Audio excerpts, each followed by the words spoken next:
How's it going, guys? So, we've got a very interesting fight coming up in September in the super middleweight division, and that's between former WBA and GBU champion Vincent Feigenbutz, and he's going to be fighting a guy called Mike Keta. Now, this fight is very interesting, and in my opinion, the way that these styles match up, this could turn out to be a very, very explosive fight. Just don't be surprised if this is a good fight, guys. Vincent Feigenbutz, for those of you who don't know who he is, he's a 20-year-old young German contender from the super middleweight division, and in just a few short years, I mean, this guy turned professional very young. He was able to win the WBA interim title, and he unified that with the GBU title, which is a lesser known sanctioning body title. And yeah, he's done very well. I believe he's 23-2 with 21 knockouts. So this kid can punch. He's pretty big for the super middleweight division. So I'm guessing that when he's a little bit older, he will have to move up to light heavyweight. So he would be an interesting addition to that division. But yeah, he's very talented, and he's had a rough, past year. He ran into Giovanni Di Carlosis, who is a very, very experienced 31-year-old Italian veteran. Now, the first fight, Giovanni Di Carlosis dropped Feigenbutz in the first round and then went for the finish. But Feigenbutz, he got up, he hung in there, he showed his toughness, and he came back and he won the later rounds, and then he won the fight by a very close, controversial decision. Many people felt he lost the fight, but it was close, it was competitive. He immediately gave Di Carlosis a rematch, and unfortunately for Feigenbutz, he got destroyed in the rematch. I mean, Di Carlosis outboxed him, and then in the 11th round, he stopped him. Giovanni Di Carlosis hit him with a big right hand, had him on the run, and then just unloaded on him and got the stoppage. So, you know, but for a guy that's only 20 years old, I mean, you wouldn't expect him to be a guy like G. Colossus, a guy that's just so experienced and has been around for so long and has been in with such good opposition. I mean, D. Colossus has fought people like Arthur Abraham and gone 12 rounds in competitive fights. So you wouldn't expect Feigenbutz to win that fight. So the fact that he was even able to win the first fight to me is quite impressive. So, but yeah, after getting stopped in that rematch, he's gone back to the drawing board. He's fought a couple of journeymen, he's knocked them out, and he's looked impressive doing so. He seems to have tightened up his defense a little bit.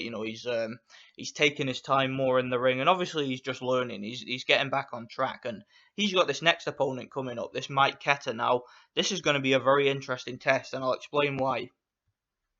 Now, Mike Keta, he's a short, stocky, very, very strong, hard punching super middleweight. Now, he's the kind of fighter.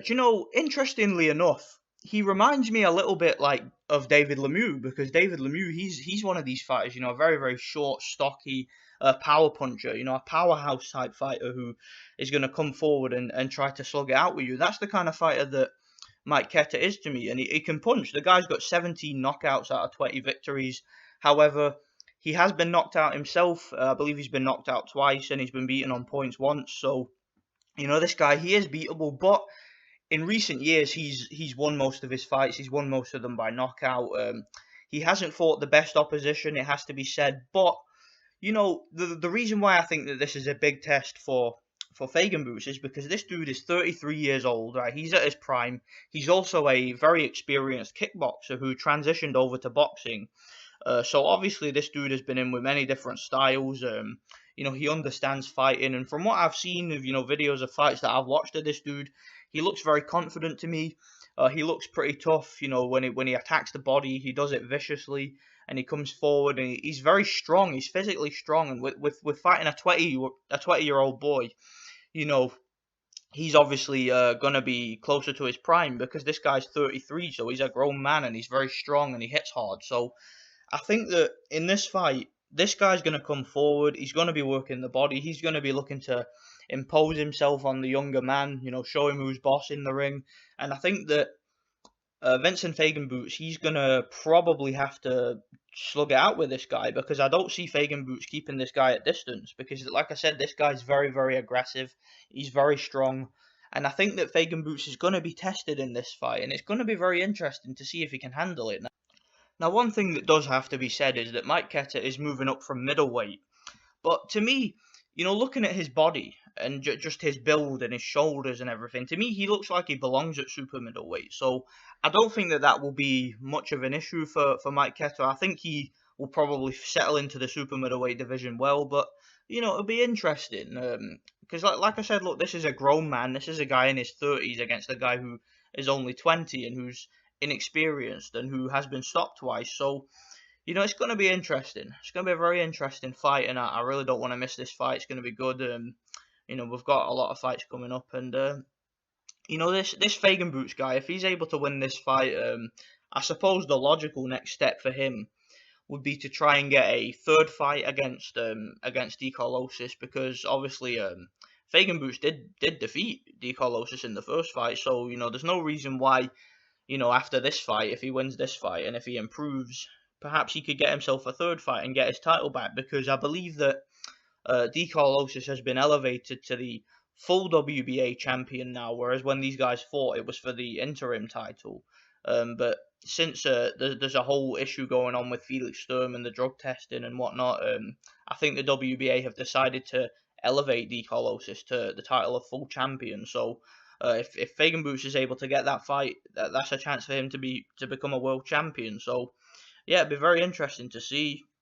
Obviously, there's another young unbeaten prospect in Germany called Tyrone Zoig, who just had a draw with D. Carlosis in his last fight. So perhaps Feigenbutz could fight him. Obviously, Arthur Abraham is still lingering around. They've got the same promoter. It's the Sauerland promotes all these guys. So it'd be interesting to see if they would have some in-house fights there, which I'm not sure if they would or not, because Arthur Abraham has expressed interest in retiring soon. So maybe they could make the fight. Maybe it could be like kind of a passing of the torch type of fight. You never know.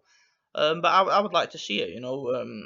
Obviously Arthur Abraham is past his prime, but he's a very very experienced durable veteran, so it'd be a very interesting fight to see Abraham take on one of these dudes. It'll be interesting. So yeah, let me know what you guys think. I don't want to miss this fight because I honestly, guys, I think that this is going to be a very very entertaining fight. Let me know what you guys think. Thanks for watching.